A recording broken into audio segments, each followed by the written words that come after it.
ऐसे बहुत सारे परिवार हैं जहां सिर्फ एक ही बेटा है और किसी कारण उसकी मृत्यु उनके पोते के आने के पहले हो गई तो उनका वंश तो खत्म हो जाएगा।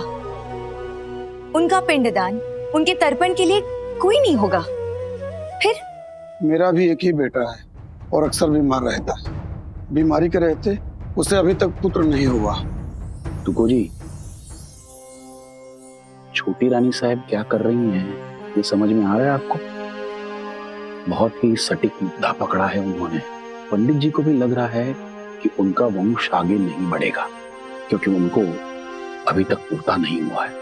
असुरक्षा का भाव उनके मन में भी उठा है और वो अपने जैसों की सहूलियत के लिए विचार अवश्य करेंगे।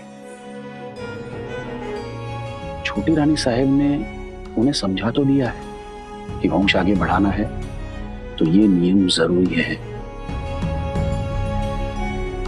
और यदि ये नियम लागू होता है ना तो जी तो ये मुद्दा प्रधानता बनेगा और तब रेणुका बाई के मुद्दे में भी ये लागू हो जाएगा, उनके देवर के होते हुए भी।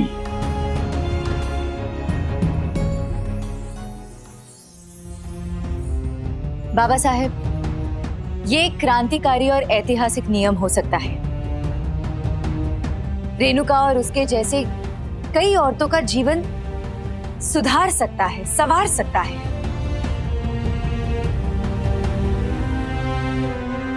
जिस मंगलमय जीवन की कामना करके एक औरत अपना सब कुछ छोड़कर ससुराल आ जाती है, उस घर को अपना समझकर सबकी सेवा करती है, उसी घर में उसके निसंतान विधवा होने पर उसे घर से बाहर निकाल दिया जाए, ये सही नहीं है बाबा साहेब।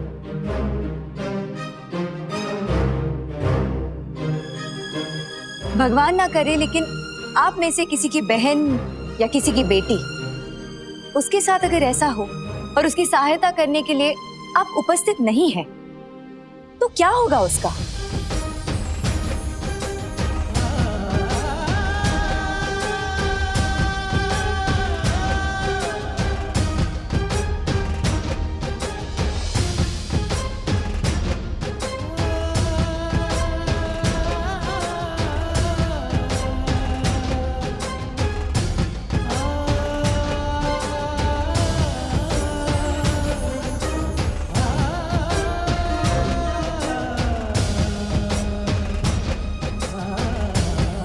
जरा देखिए रेणुका को, कितनी डरी हुई है। ये नहीं जानती उसके साथ कल क्या होगा।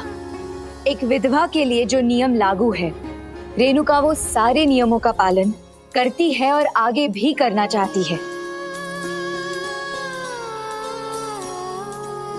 वो सिर्फ एक सहारा चाहती है।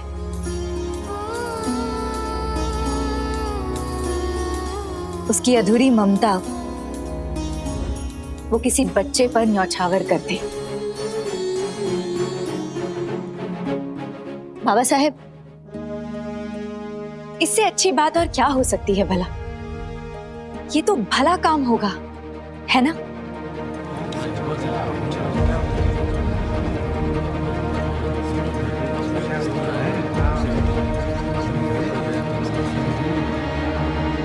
आधा दरबार अहिल्या की बातों पर हामी भर रहा है, लेकिन हम कैलाश पाटिल को ऐसे नाराज नहीं कर सकते।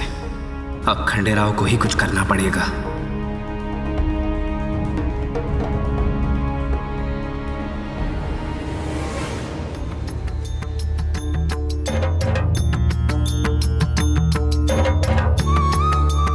हम तुम्हें वचन देते हैं, दरबार में इस समस्या को लेकर हम तुम्हें पूरा सहयोग देंगे और रेणुका को उसके हिस्से का अधिकार जरूर मिलेगा। अगर आपने रेणुका का साथ दिया तो मैं भी आपकी मुहिम से अपना समर्थन और सहयोग पीछे ले लूंगा। खंडेराव, जब ये मुद्दा दरबार में पहली बार उठा, उसकी पेशगी तुम सुन रहे थे। इस मामले में तुम्हें कुछ कहना है? वैसे हम चाहते हैं इस मसले पर निर्णय तुम करो।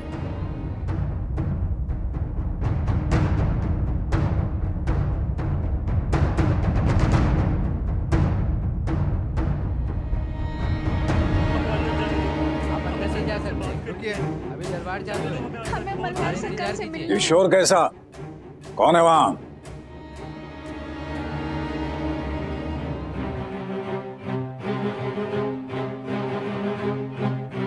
एक आदमी और एक औरत आए हैं। हमने उनसे कहा कि यहाँ एक मसले की सुनवाई चल रही है और आप व्यस्त हैं, फिर भी वो आपसे मिलने की जिद कर रहे हैं।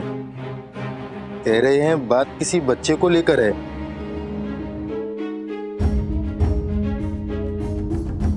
आने दो इन्हें।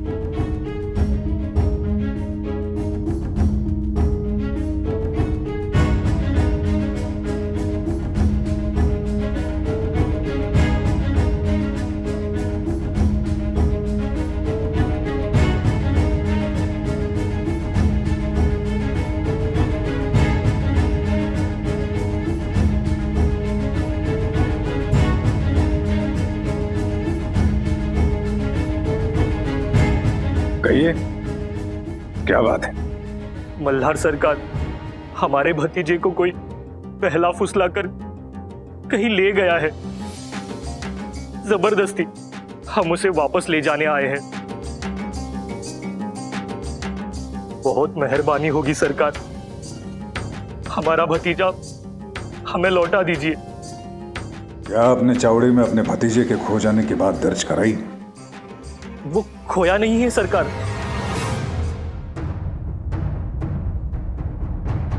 हमें पता है वो कहाँ है।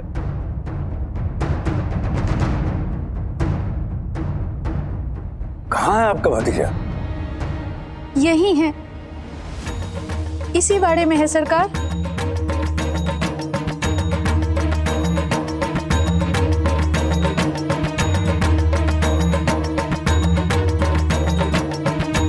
आपका भतीजा यहाँ इस वाड़े में? कौन है वो? भोला।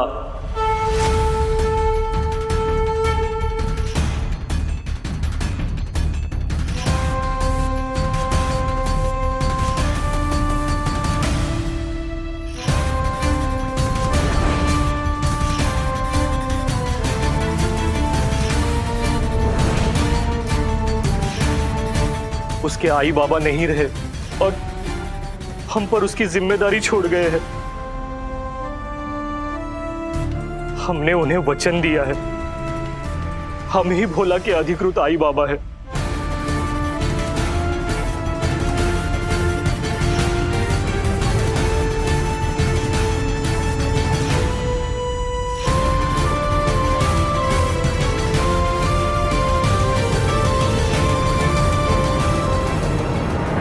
इस भोजन का क्या करूं बड़ी रानी साहब? ले जाओ इसे।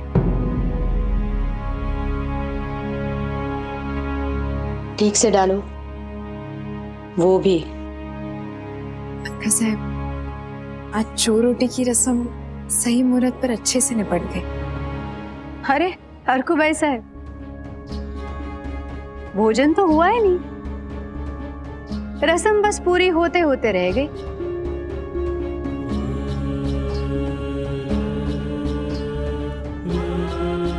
समदन जी इतनी दूर से आई अहिल्या को समझाने, लेकिन कोई फायदा ही नहीं हुआ।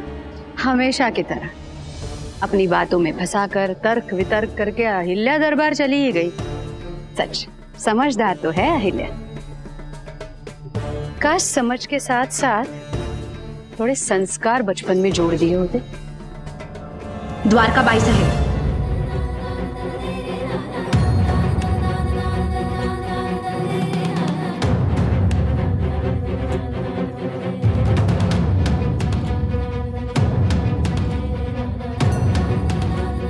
मैं आपकी बहुत इज्जत करती हूँ द्वारका बाई साहब। आप मेरी अहिल्या की सासूबाई हैं,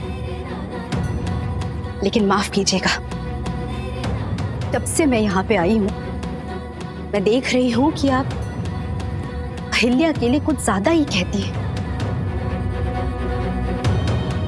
इतने दिनों बाद मैं अपनी बेटी से मिली, उसके साथ बैठ के उसका दुख बांटने की जगह उल्टा मैं उसकी गलतियां गिना रही हूं।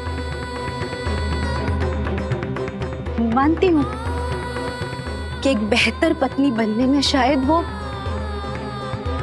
2 कदम पीछे रह गई हो, लेकिन संस्कार में उसे कोई मात नहीं दे सकता। उसने अपने लिए जिन प्राथमिकताओं को चुना, उसके लिए शायद मैं बड़ी रानी साहब के सामने झुककर बात करूं, लेकिन ये कहना गलत तो नहीं होगा ना कि मेरी अहिल्या ने हम सबका सर मालवा में ऊंचा कर दिया है।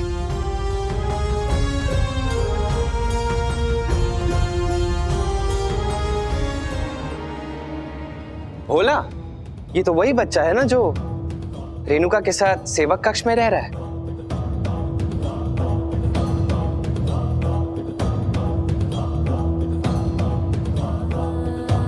ये रहा मेरा परिवार। रेणुका मौसी और मैं एक परिवार है।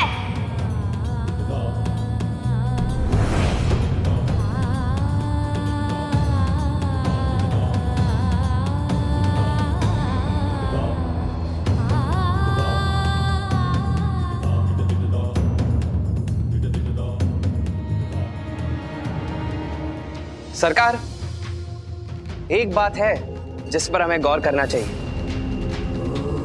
इस मुद्दे के रहते क्या निर्णय होगा, कानून बदलेगा या नहीं, ये तो बात की बात है। रेणुका को तो यह पता था कि उसके पति की संपत्ति पर उसका कोई कानूनन अधिकार है ही नहीं। उस पर अपना अधिकार जताने के लिए वो उस बच्चे को बहला फुसला कर इस वाड़े में लेकर आई। इन्होंने जो किया है उसके बाद सबके मन में रेणुका के चरित्र को लेकर सवाल जरूर उठेंगे। भोला को यहाँ रेणुका नहीं लेकर आई है, मैं लेकर आई हूं उसे, और वो भी उसकी अपनी मर्जी से।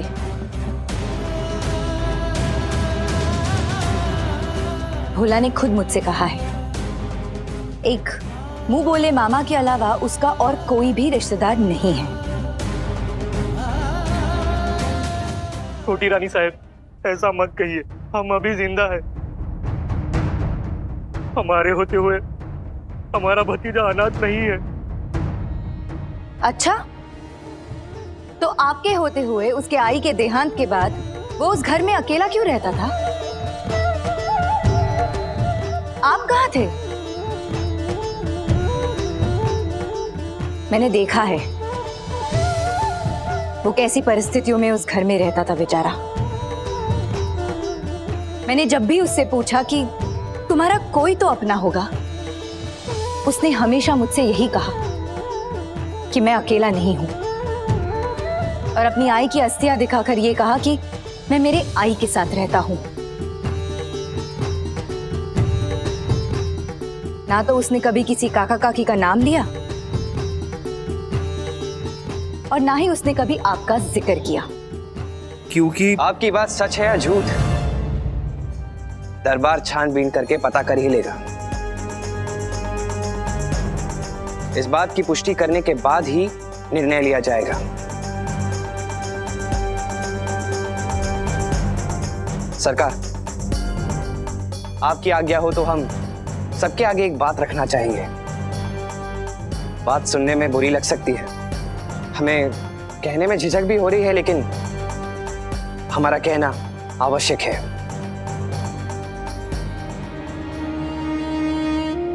छोटी रानी, हम एक ही परिवार हैं। इस नाते आपके लिए स्नेह और इज्जत हमेशा है हमारे मन में, लेकिन अभी हम दरबार में हैं और कैलाश पाटिल की ओर से दलील रखने का दायित्व हमारा है, इसीलिए ये कहना जरूरी है।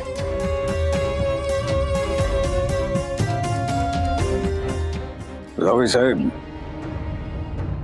दरबार रिश्तों से बढ़कर कर्तव्यों को महत्व देता है, और ये बात आप अच्छी तरह से जानते हैं। आपको जो भी कहना है खुलकर कहिए। सरकार,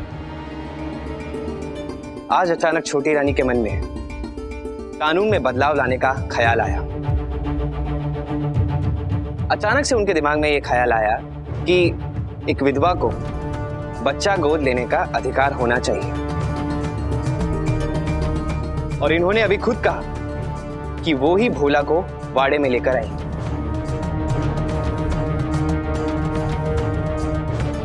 इतना सब कुछ एक के बाद एक होना कोई योग अयोग तो नहीं हो सकता।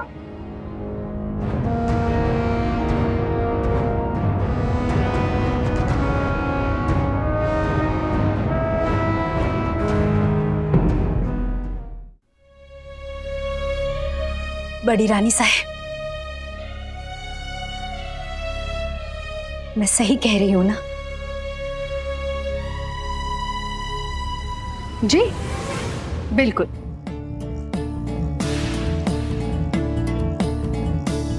लेकिन बड़ी रानी साहब ने भी अहिल्या को इसीलिए जाने दिया क्योंकि होलकर परिवार के वंश को आशीर्वाद मिलने की बात आई।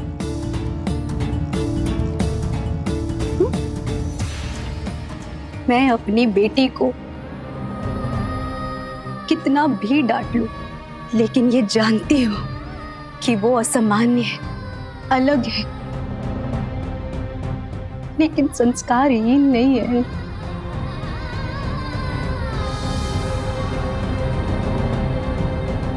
सुशीला भाई,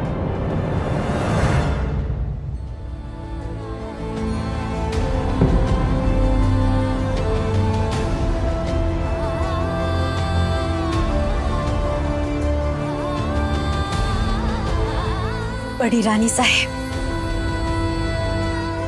आप चिंता ना करें। मैं अहिल्या को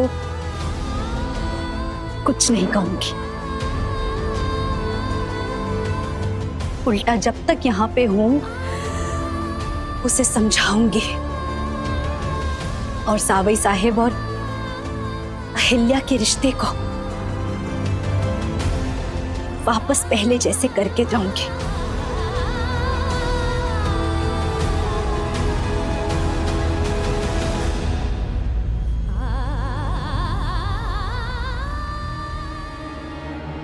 दादी, आप ये अहिल्या, उनकी बात अभी पूरी खत्म नहीं हुई। बाबूजी, आप अपनी बात पूरी कीजिए।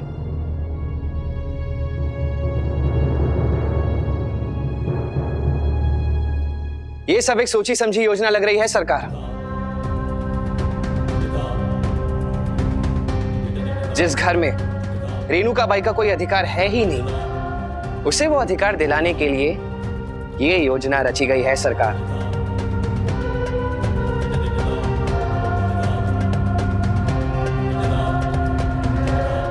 दरबार में पहले बच्चा दत्तक लेने की बात रखना, फिर अपनी दलीलों से आधे दरबार को मना लेना,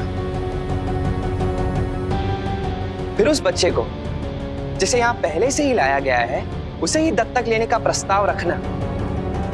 यह सब किस लिए? यह सब सिर्फ इसलिए ताकि रेणुका को अपना अधिकार दिलाने में एक क्षण की देरी ना हो।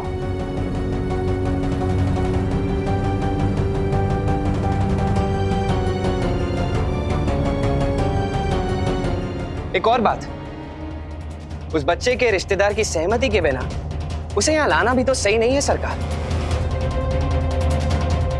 अब इतनी बड़ी योजना बनाई गई है तो क्या ऐसे में किसी की सहूलियत के लिए कानून बदलना सही होगा?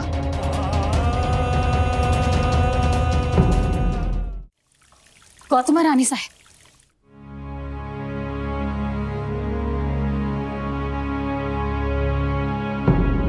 जिस बच्चे के कहने पर अहिल्या बिना भोजन के यहाँ से चली गई थी, उस बच्चे के रिश्तेदार आए हैं दरबार में और वो लोग अहिल्या पर आरोप लगा रहे हैं।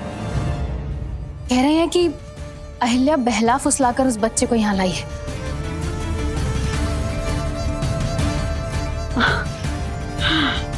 छान। आपकी इतनी संस्कारी बेटी जो अपने बच्चे को आशीर्वाद दिलाने गई थी, उसने ये कारनामा भी कर दिखाया।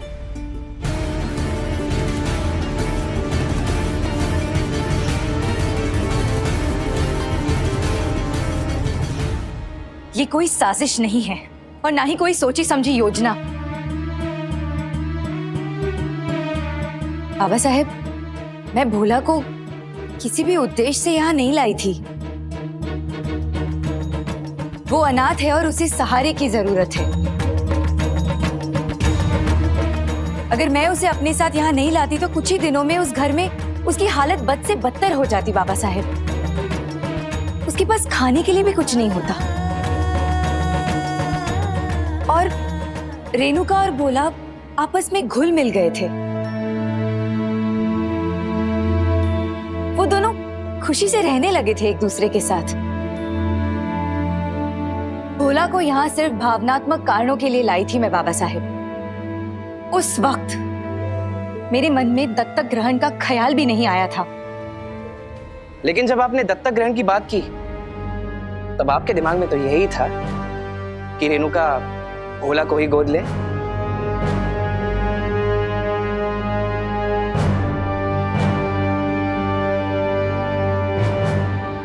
छोटी रानी, माफी चाहता हूं, लेकिन आपके दिमाग में भोला को दत्तक लेने का ख्याल आया कब? पहले या बाद में? इस बात का तो कोई सबूत नहीं है। आप चाहती थी कि रेणुका भोला को ही गोद ले, और ये बात अभी खुद आप ही ने कबूल की है। दरबार भावनाओं पर नहीं चलता। आपका भोला को रेणुका के लिए यहां ले आना अपने आप में ही संदेहास्पद है।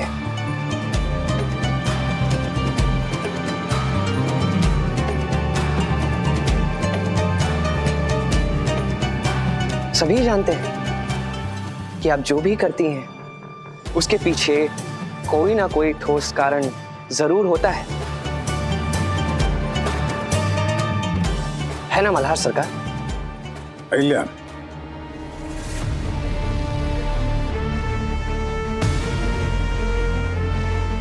भोला को वाड़े में लाने के पीछे क्या वजह थी, ये एक नया मुद्दा है। और इस मुद्दे का रेणुका के मुद्दे से संबंध है या नहीं, ये बात अभी तक साबित नहीं हुई। इसलिए इस पर बाद में चर्चा करेंगे। सबसे पहले दरबार इस बात की पुष्टि करना चाहती है कि ये दोनों वाकई में भोला के रिश्तेदार हैं या नहीं हैं।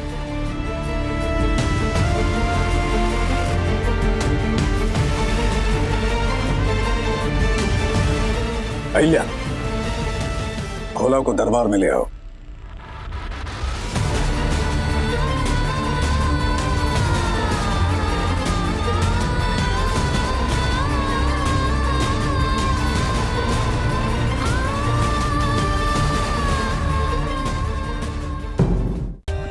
For more updates, subscribe to our channel, click the show links and enjoy watching the videos.